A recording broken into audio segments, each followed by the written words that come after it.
All right, here we go. The Seattle Seahawks season remains in the balance. It is 3rd and 8. We need the Bears to get a stop here if we want to have a chance at making the playoffs.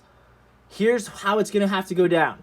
Seattle is currently losing to the Cardinals by 7. Meanwhile, the Packers are beating the Bears by 8. So, if the Seahawks want to make the playoffs, we need to come back and beat the Cardinals. We also need the Bears to come back and beat the Packers. Now, the Bears can still do that.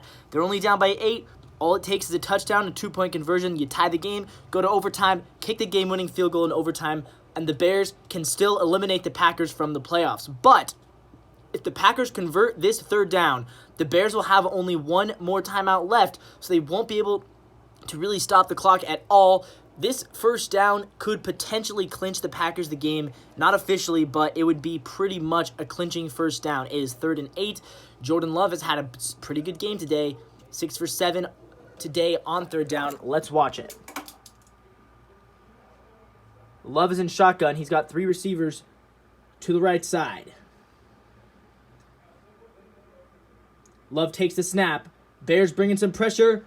Love's going to roll out of the pocket, throws, and he's got the 1st down. And that is pretty unfortunate for my Seattle Seahawks. And the Packers now are going to be able to pretty much run this thing out and win this ball game. Damn, that sucks.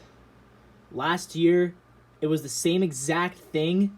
Seahawks needed to win, and they needed the Packers to lose. Last year, the Packers did lose against the Lions. This time, it is not going to be the case, because this time, the Packers are going to win. Jordan Love is going to do what Aaron Rodgers couldn't do last season, and he's going to get the Packers the number 7 seed, a tiebreaker over Seattle. Why the tiebreaker? Because Seattle played better against the AFC than the Packers did. Seattle had a worse conference record. That's a good stop there by the Bears on 1st and 10. So now it'll be the 2-minute warning. The Packers could pretty much run 2 plays, and it would then be, what would it be, 4th and... If the Bears get the stop, they can get the ball back with about 30 or so seconds. And that's about as much as they are going to be able to have. So, best case scenario for the Bears is they get the ball back with 30 seconds. And then at that point, it's Hail Mary time. And, Seattle fans, we can hold our breaths. It doesn't really matter right now what happens in the Seahawks game, because we still have about 8 minutes left in our game. So, we are down by 7, but we can still come back from that. I'm not super worried about coming back from down by 7 against the Cardinals. I am worried about the Bears and their ability to beat the Packers. But yeah, so the Packers have a better conference record than the Seahawks. Seattle this year against the AFC, we didn't play very well, so I'm not actually sure why that is. But I wonder, if you look at the Packers and their schedule this season, they beat the Bears, they beat the Saints, they lost to the Raiders, Broncos, lost to the Steelers. So they have 3 losses, it looks like, against the AFC. Whereas the Seahawks must only have 2 losses against the AFC.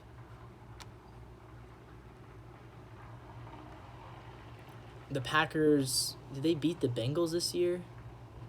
I don't see that game on this schedule.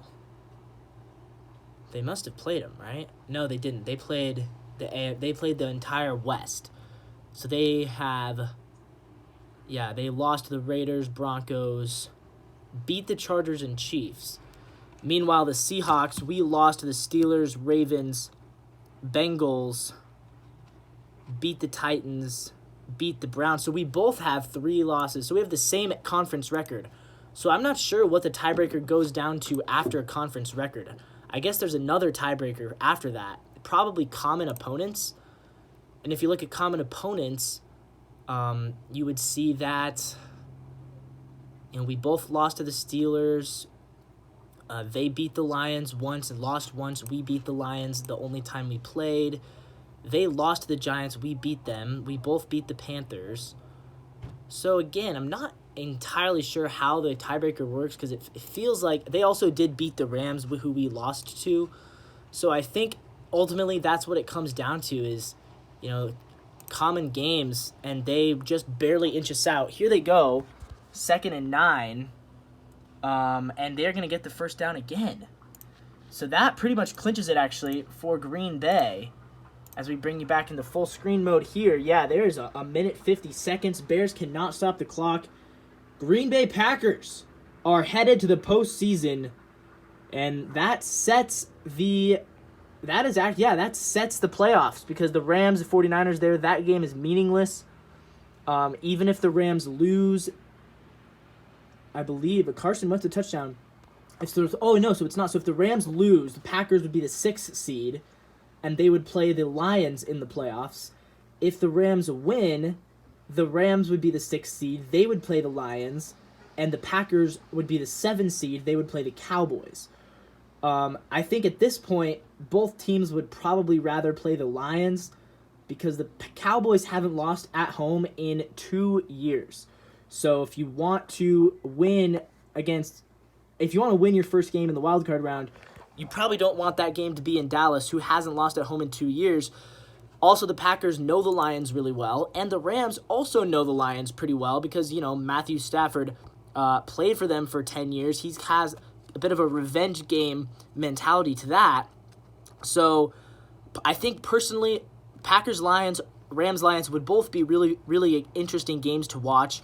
But I don't think, the Cowboys blew out the Rams when they played earlier, and I think the Cowboys, I don't know if they'd blow out Green Bay, but I think they would beat Green Bay by at least one score. So the Packers now, with the win, now they can root for the 49ers to beat the Rams, and that would give the Packers the 6th seed. But that sets the 7-team playoff field in the NFC. Seattle and New Orleans both finishing 9-8 as well, but in the event of the tiebreaker, they did not have it. My Seahawks have been eliminated from the playoffs. And, wow, Geno Smith just threw an interception, so that's awesome. Congrats on a good season to the Seahawks still. Still going to go probably 8-9 at this point. Looks like we are going to lose today. So we'll go 8-9. It will not be a tie. It'll be the Saints who tie in that 3-way tie with the Rams and Packers. And the Saints obviously lost to both the Packers and Rams. So the Saints do not win that tiebreaker. It'll be probably a 3-way tie, 9-8. Saints eliminated. Seahawks eliminated as well. And that is... You see my Seahawks jersey, man. As a Seahawks fan, this hurts a lot. But, whatever.